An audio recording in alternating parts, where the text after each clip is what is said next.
Show. You're here with us today. It's your boy Mia, and I'm here with Mr. Mabunda.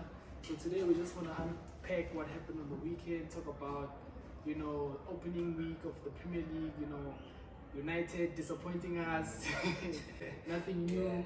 But we just want to unpack also some of the other things that have been happening around the football community. Benni McCarthy raising the flag for SA, going all the way to Man U to be the part of the coaching staff. So there's a lot of things happening. So we just want to unpack bit by bit. But I think we can start with what we thought of the opening week. What did you think about opening week? Firstly, I'll start with the Benni issue. For sure, it's put us on the map, and the fact that it's going to coach strikers like Rashford, Cristiano Ronaldo. I feel like that it's going to be a good journey for him. I feel like it's going to open doors for other South Africans as well. In England, surely, I'm very sure that everything is going to go well for him. About the opening games. No.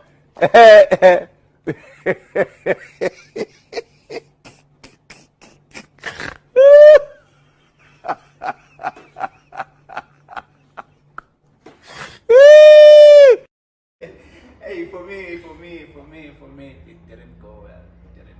I felt like Manchester United continued where they stopped.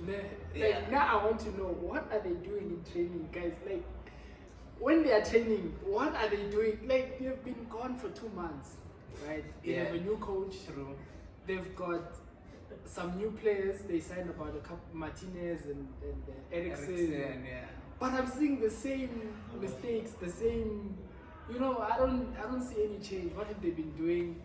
What are we to expect of them as fans? What is the problem? Is the problem the coach, the player? What's the problem? Now I'm really confused, to be honest.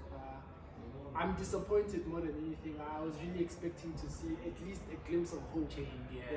Even though they lost, I was hoping to see them lose, but with a little bit of pride. Like, you can see that there's progress, even though they would have lost, but at least imagine they lost. So you didn't see any. There's no hope. There's no fuel. You can see. Are you the best footballer in the world right now? Yeah, of course. When it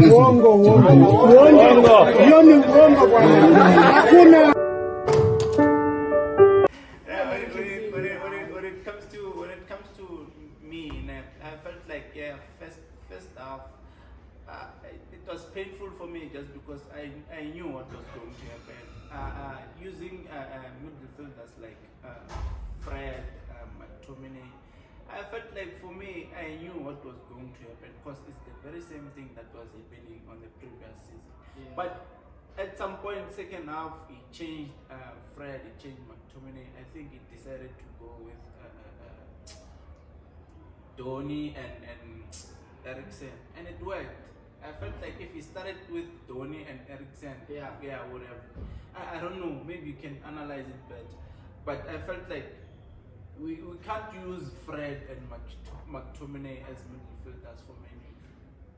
I mean, other clubs talk about having a false nine. We have false players. Okay. But especially in the middle, like we're lost. We're literally lost. Fred, McTominay, they don't stay. You don't know which one stays, which one's attack.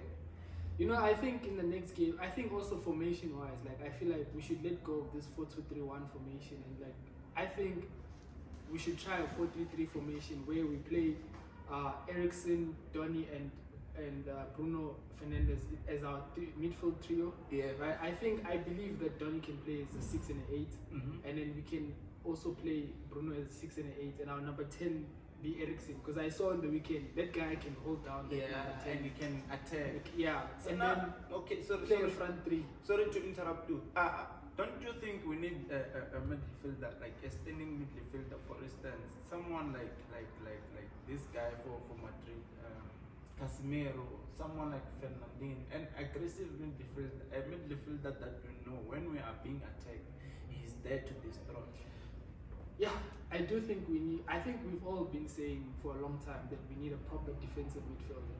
The problem we're facing is that we're not able to find one, right? In terms of like what's available to us in the market. Like you have to understand, at the moment, United isn't a very like the name, like the status of the club isn't one where players actually want to go there. So for us to attract the kind of players that we wish to have, like players that have attributes like Fabinho or Casemiro, we have to start playing better so that players actually want to join the team. So that's another thing. You know, Frankie is an example, you know what I mean? Frankie, we've been wanting him for a long time, but he doesn't want to come to United. Why? We're not in Champions League and we're just not looking promising. And he's playing for a team like Barcelona, who are in Champions League and they look promising. So until we reach that point where players will be happy to join United, I don't think we will have any option but to sign like mediocre.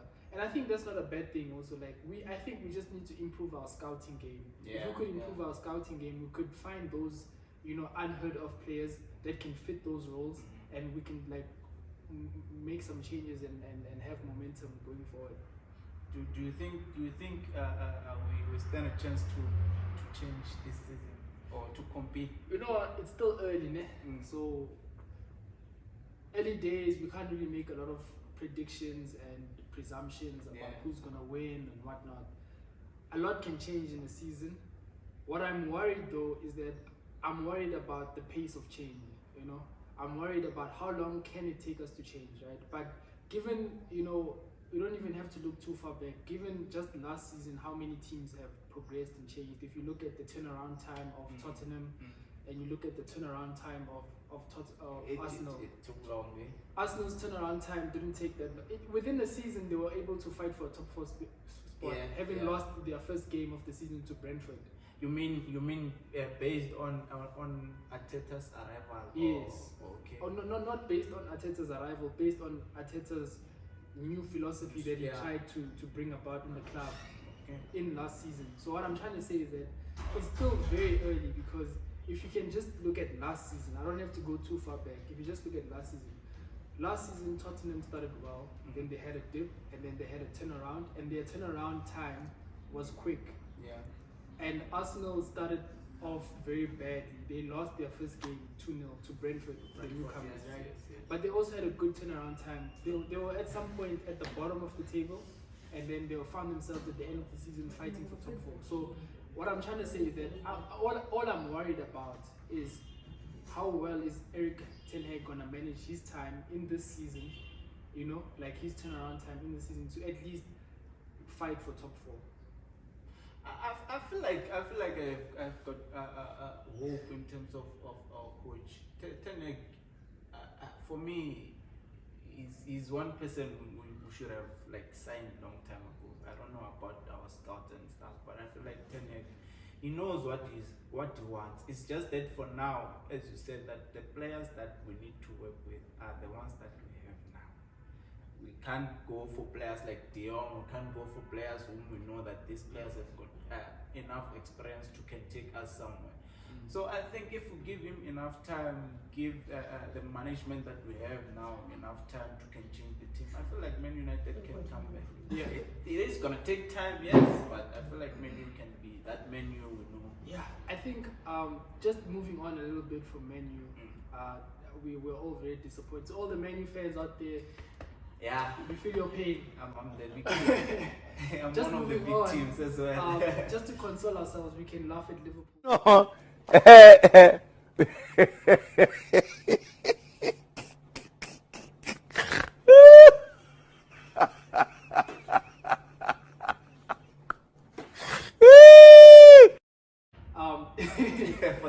for the draw against Fulham.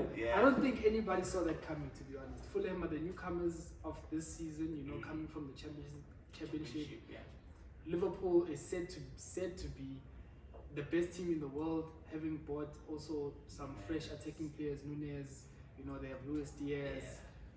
They still got Salah, they've got Virgil van Dijk at the back. You know, it's a super team, and they've got a great coach. I don't think anybody saw the opening week for Liverpool. They almost lost, to be honest. to me they lost. Yeah, clearly to me they lost. It's full, yeah. They are coming. They are fresh. I know they are coming from championship. Like the energy is high. I do, but for a team like Liverpool, I don't think Yeah. For me, they saw that coming. Yeah. So I don't know, man. I think that Liverpool's gonna miss money, like the space of Sadio Mane. Liverpool's gonna be felt. Not saying that Luis Diaz or Nunez aren't great players. Of course they are. Yeah.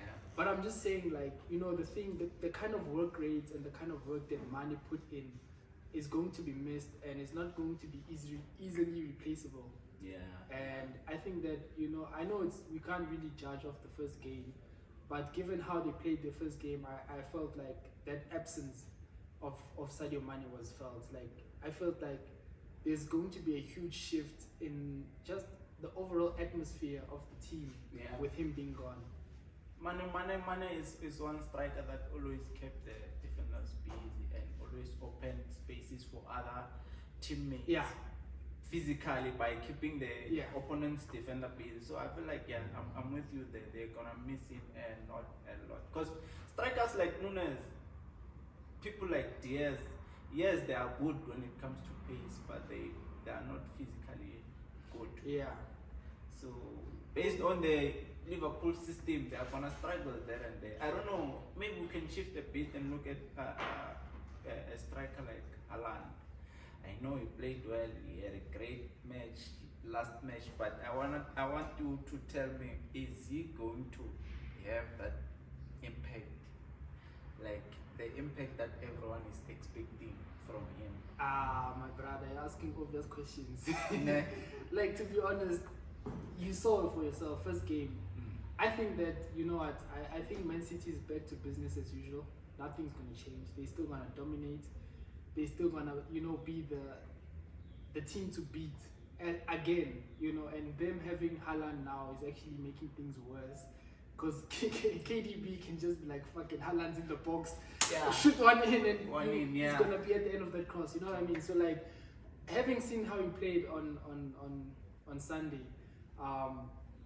man, what a striker. He's got so many great attributes. He's quick, he's good in the air, he's physically strong, great space. Yeah. Like, he's that player, and him, like, playing under Pep doesn't help because Pep has this ability to sort of, like, use players in a very technical way, in ways that they don't see themselves. So, like, we all knew Haaland was a great striker, even from Dortmund, but I feel like now, he's really, like, pushing to different heights, and I don't think we have to question. He is going to score a lot of goals. He is going to provide Man City with that attacking force that they've sort of been missing. Not that they haven't been scoring goals, but like Man City, we all know for a while now that they've been wanting a striker. I think now the team is complete, to be honest. What about Silva? Bernardo Are they Silva. gonna let him go? Or? Hey, that one is tricky. I've heard the rumors that Barcelona want to sign Bernardo Silva. Yeah.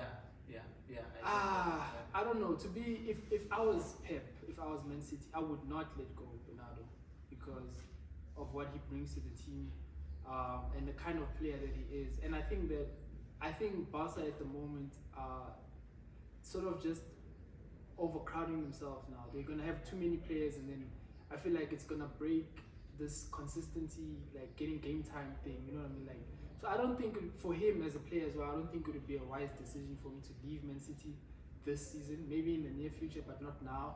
I feel like Pep still has him in his plans, and he's still going to be. I mean, last season at some point we were all, so sure that he was the best midfielder in the world. I'm pretty sure he can still produce and play to that level. I have no doubt in me that Pep is still gonna use him, in his system. So for me, honestly, they should not let go of Bernardo. Bernardo should stay at City, and I feel like, honestly, if other teams don't pull up their socks or put their game up there, I feel like City's still the team to beat.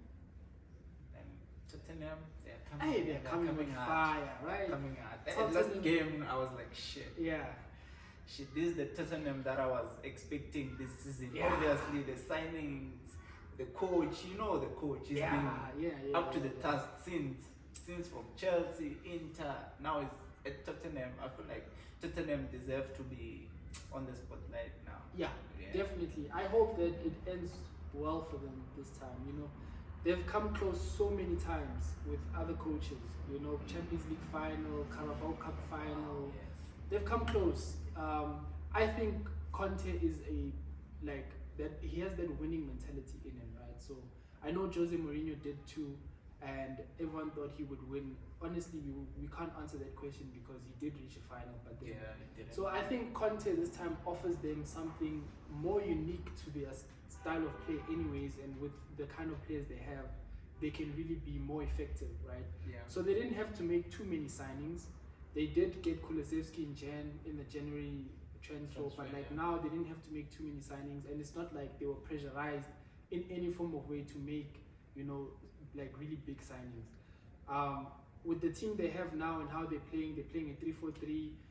They're playing very attack-minded football. Yeah, very aggressive. They're very going good forward. Yeah. very good defensively as well. Yes. And this 3-4-3, Antonio likes to play 3-4-3. He's been playing it for years. If it's not a 3-4-3, I like how he's flexible in his technical formation. Yeah. If it's not a 3-4-3, then it's a 3-5-2 or it's a 5-3-2 defending. I feel like he is So so much content in the middle. Given how I've been seeing these guys, man, the work rate they put in. Sessegnon, man, amazing player. I've been looking at and they're hungry. so hungry. Royal Emerson, Yeah. Sessegnon, Kulusevski, Kane, Son, Bentancur, Holberg. These guys, you can see they putting in the work. The bench, it's good. It's got soldiers. Right? And I feel like I feel like this season Tottenham are fighting for top 4, and we can almost be certain that they will be there amongst top 4. Yeah. Are they in Champions League? They are. They finished fourth man. last season. So I think that given how they started the season now, and just looking at how they could possibly play for the rest of the season, I think they'll still be in top 4. Speaking of top 4, I think Arsenal are competing for top 4 this season. Funny enough, I think that the project that Arteta's running there, having brought in Zinchenko and Gabriel Jesus. Man, Gabi, what a player! I was watching that game on Friday against Crystal Palace. He's such a. He's sending a message. He's sending a message, right? Yeah. He's putting in the work, putting in. He's got this hunger in him. He wants to prove himself. Having not gotten enough game time at City, it was almost as if people were doubting if he's is he a number 9? What kind of a player is he? You know what I mean? I think that him knowing that he's going to get a regular start at Arsenal, game in, game out, it raised his confidence. Exactly. He's gonna score goals. He's gonna provide assists. He's gonna be an all-round player.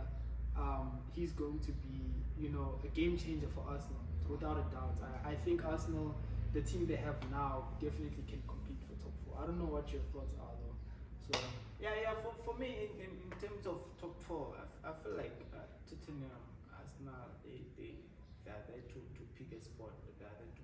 I don't know about Chelsea, man. I was watching that game. I was not really convinced. The only person that convinced me on that game is one, and I was expecting it. Koulibaly. He did a great job. Yeah. He was what a doing sign. good. He matched with this guy, the captain. Azpilicueta, and this Brazilian guy, Silva. They matched very well. Chelsea is good at the back, but going forward, I feel like it's the same story. So they are not good. Speaking of Chelsea, Sterling, my brother. Is Sterling. there? What was that? What was that? Sterling. No. Cut. No. We're not having that. Talking about the attacking force, Chelsea. I heard that they want to sign Aubameyang. Now I don't know if Chelsea are just signing for the sake of signing, or they actually have a plan with these. They signed Sterling, right? I don't know if he fits entirely in how they play. Sterling is a good player, but I'm not sure he fits entirely in how Chelsea want to play. And they've been signing forwards, man. They've been signing so many over the years. They don't work out for some reason. Timo Werner, Morata. They've signed Morata is Giroud. gone. Like They've signed Lukaku. They've signed Timo they're Werner. trying. I They've feel signed like- Kai yeah, Havertz. They've yeah. signed Hudson-Odoi. They've signed Tammy Abraham. Yeah. They have signed so many strikers, and over the years, It like didn't work it out. doesn't work out. So I don't know what it is. There's something going on. Something. Yeah. For me, Yeah. I felt like the only striker that I felt like maybe we should give him a chance, go Chelsea. It's Timo Werner. The thing is, he messes, but he can create chances himself. So the reason of him leaving, I don't know, maybe it's politics or maybe they felt like he's not giving enough, but I feel like he's a good striker. And I would want him, sorry to go back to menu, but we need strikers like Timo Werner for us to shapen up and for us to go back to where we were. But yeah. Yeah, man, I don't know. Should Aubameyang leave Barca for Chelsea and sign for Chelsea? I don't know if Aubameyang is going to offer them anything solid, to be honest, given the way they play. I think that Chelsea just struggle integrating strikers in the way they play. Because honestly, I don't think that any of the strikers that they did sign before were problematic. Timo Werner was a good signing. For me, yeah. When they signed him, he was a good player. And He we got to expected Chelsea. too much. I don't know what happened. Yeah. You know, Tammy Abraham is doing amazing things at Roma. That shows you that it's not Yeah, really the good people. players. Is it really the players or is it the system? What is it? Yeah. You know what I mean? Like, if you look at Lukaku, he left Inter to come to Chelsea. He had a good 2-3 months, and then things started going south, and he's like, nah, I'm going back to Inter. So I don't know what it is really, and I won't be surprised if Lukaku is the top goal scorer of Serie A this season. You know what I mean? And again, He it'll is prove a good. point. Exactly, He it'll is prove a good. point that maybe Chelsea, there's something going on with Chelsea not being able to integrate attacking players in their style of play. And remember, speaking of Lukaku, when he left Premier League, he went to Italy. He did a great job. Did a great job Came back to Chelsea again, and he's going back to Italy to prove a point. to prove a point again. So, guys, now I don't know if it's politics, if it's general environment, or maybe it's the striking coach, the coaches, Chelsea striker coaches. I don't know what it is, but Yeah. Chelsea, whatever your problem you got, like Kai Havertz is a good player, right? And it's almost as if they're trying to turn him into a number 9, of which he's not quite entire. He's more of an attacking midfielder, right? I don't know what's going on really with Chelsea, because they have all these great players, but they're not scoring goals. Not long ago, their top goal scorer was Jorginho, Yeah, the midfield. a defensive midfielder at the end. So that's it's And it was on penalties mostly. Yeah. Yeah, let's not spare the fact he that scored another penalty. another penalty last game.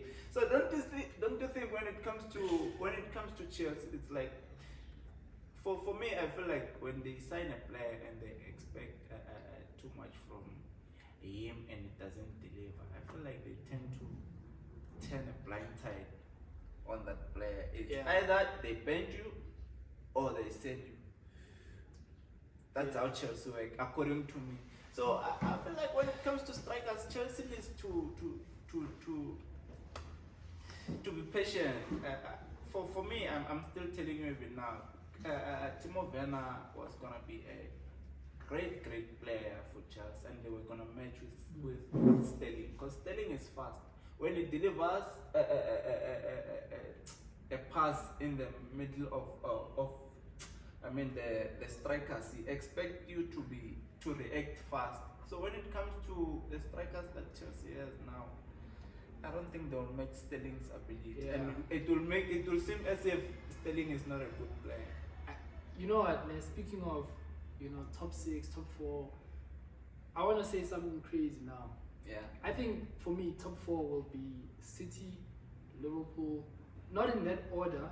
I'm not saying in order. Who's gonna be? Yeah, I'm just saying the teams they will be in the top 4: City, Liverpool, Tottenham, Arsenal. I don't think Chelsea are gonna be in top 4 this season, given that they didn't make any impactful signing. They've lost Timo Werner, they've lost Lukaku. They're still playing the same way they're playing last season, So I don't think that, given how other teams are improving, that they have matched the bar. The likes of Tottenham. Yeah, I doubt. Same goes for United. They're gonna find themselves where they were last season, fighting for Europa League. they didn't make any impactful signings either. They don't look to have changed their style of play. They don't look promising. So for me, top 4 are those teams, and these other 2 of the top 6, I highly doubt that they're gonna progress. You know what I mean? Yeah. But moving on from English football, I just want us to talk about South African football a little bit as well. Yeah. You know, they've played 2 games now of the new season. Masandawana won their first game. One. Surprisingly, they lost against TS Galaxy at home yesterday. Kaiser lost their first game and then they won at home. Yeah, 3-0, convincingly. Yeah. And there's just been a couple of, like, there's been a lot of changes in the scene of South African football. A lot of transfers have happened. You know, a lot of teams are seeming to shape up, and a lot of teams seem to be, you know, wanting to put the challenge now to Downs to say, you know what, we're fighting this season. Do you think that this season would end differently than any of the other seasons? Nah. You think Sundowns will Nah, win? yeah. them losing yesterday, I feel like it's gonna make them more aggressive. The thing is, when it comes to South African football, we develop very, very slow. And for me, I don't think anything will change. Sundowns are gonna keep on dominating South African football for a long time. Yeah. And once I'm like, why I'm saying this is when Sundowns sees competition from another team, Yeah. they make sure that they destabilizes that team by buying players. I was so surprised when I saw Roman Williams. Oh, they did that signing about 2 weeks ago. Sundowns. And he's the goalkeeper now. Yeah. I don't know, man. I want to agree with you, but it's also like, I think that, you know, the efforts are going to show this season. I don't know if you saw Amazulu sign Kabadinho Mango. Yeah. I think he's going to be a great addition to the team. Chiefs have signed a whole lot of players. Like, the whole team looks revamped, and they're playing a new style. Yeah. They're playing a very flexible, technical style with Arthur Zwane as the coach, and it looks fresh. It's young. It's energetic. I don't know why they took long. Even though they lost against Royal AM first game, yeah. they were dominating that game, going for balls. It's just the finishing was not good enough, you know. And I feel like if they can work on their finishing, you know, we haven't seen the likes of Kama Billiard score as many goals as they used to, you know. And I feel like those are the things that are letting them down. But otherwise, Dupree's amazing signing. They've got this guy Mart. They've got Solomons at the back. Like almost the whole team. squad, Almost the whole changed, team is revamped. And I just like how young and energetic the guys are, passing, applying pressure. And I feel like that game they played against Maritzburg, where they won 3-0, is just a taste of how good it can be for them this season. Yeah. I think they're hungry. They want to win trophies. They want to break the drought. They've got a coach who's got a new vision, who's in for the new style of play. I think that, you know, even Royal AM, given I wanted to come to that team. They've won twice now. Yeah. Given how they play and the signings they've made as well, amazing. I feel like in terms of the team Royal AM, I feel like they have invested too much to that team. Yeah. They do anything for that team. The signings, psychological. I mean, the players are good. Yeah. Physically, they are good. Like the management is perfect. They know how to run a team. I agree, and I think that they will compete at some level for some silverware. Yes, I agree as well. I think also, like, generally speaking, I know a lot of people have high hopes for Cape Town City, and they've lost their first 2 games. I think that there's still a glimpse of hope. I mean, it's just the first 2 games, you know what I mean? So, like, I think Cape Town City will still also rise, you know, and we'll see them fight for something, you know. And also Orlando Pirates as well, making a huge change as well, you know. Yeah, turning around as a club as a as well. Pirates fan, I feel like we're in moving a good state. Yeah, towards the train is something. moving. Yeah. It's just that somehow, I feel like we need to consider things like injuries, fights in the management. Like I feel like these teams, when they start good, but somehow there are clashes between coaches and management. I heard something like management can have that power of dictating the coach on how to run the team, and I feel like it destroys so many teams when it comes to South African football. You can see coaches, for instance, Pirates. A coach can decide to go at any time, and you as fans, you don't know anything. What's happening behind closed doors? Yeah. Almost 2 coaches decided to quit the job. I can agree on. I don't know how the football works in terms of management. Like, why don't management employ a coach and let the coach run the team? Yeah. You know what? I don't know, man. There's a lot of politics in South African football. I think that's another thing that's holding us back. Yeah. But politics aside, just looking at football in general, I think that you know what, we are gonna see some positive change now. The fans are back, and I feel like the players were missing that factor of like having fans at the stadium. I saw Sundowns game yesterday. It was good. The energy, the fans, right? So given that the fans are back, you know, a lot of changes have been made, a lot of money has been invested. You know, I think that we can expect something different this season, and I want us to be hopeful and positive.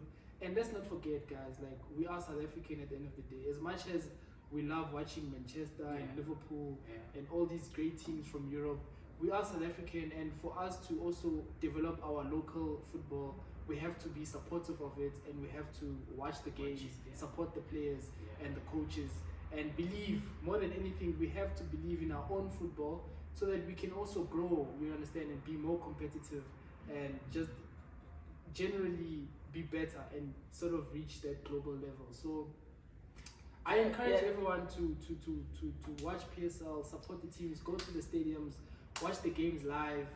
And on that note, I don't know if we're still going to do it, but we're planning to go and watch the Sundowns game Saturday. Sundowns versus Chiefs at Loftus, and we're going to shoot some content for you guys and post that. So catch us also on that, and they must subscribe. On a closing note, thank you for tuning in, guys. It's been great. Please don't forget to comment, don't forget to subscribe, like our video for algorithm, you know, and we'll see you next time. We're out here.